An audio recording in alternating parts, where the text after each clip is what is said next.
5 seconds to go.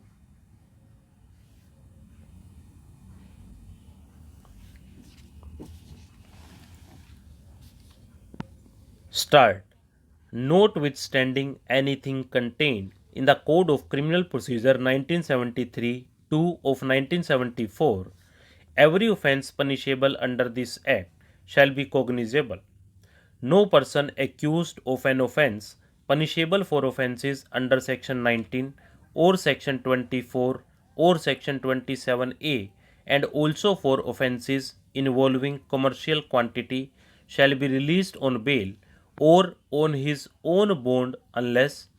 the public prosecutor has been given an opportunity to oppose the application for such release, and where the public prosecutor opposes the application, the court is satisfied that there are reasonable grounds for believing that he is not guilty of such offence and that he is not likely to commit any offence while on bail. The limitations on granting of bail specified in clause B of subsection 1 are in addition to the limitations under the Code of Criminal Procedure 1973, 2 of 1974 or any other law for the time being in force on granting of bail.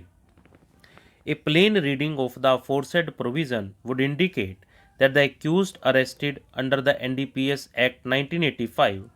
can be ordered to be released on bail only if the court is satisfied that there are reasonable grounds for believing that the accused is not guilty of such offence and that he is not likely to commit any offence while on bail. If the appellant herein was ordered to be released on bail,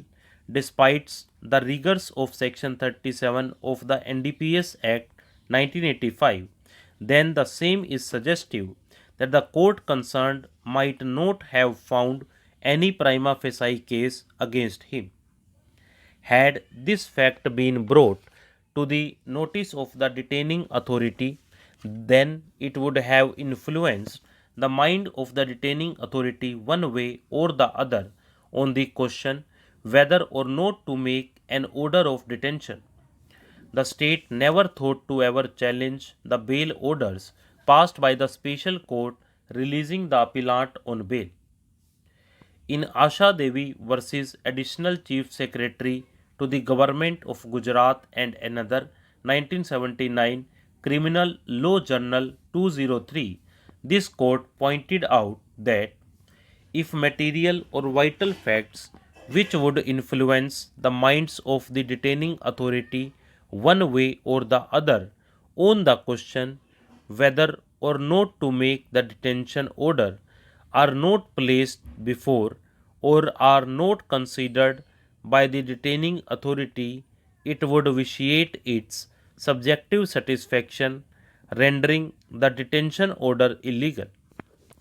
In S.K. Nijamuddin Supra, this court observed as under: we should have thought that the fact that a criminal case is pending against the person who is sought to be proceeded against by way of preventive detention is a very material circumstance which ought to be placed before the district magistrate. The circumstance might quite possible have an impact on his decision whether or not to make an order of detention. It is not altogether unlikely that the district magistrate may, in a given case, take the view that since a criminal case is pending against the person sought to be detained, no order of detention should be made for the present, but the criminal case should be allowed to run its full course, and only if it fails to result in conviction, then preventive detention should be resorted to. Stop.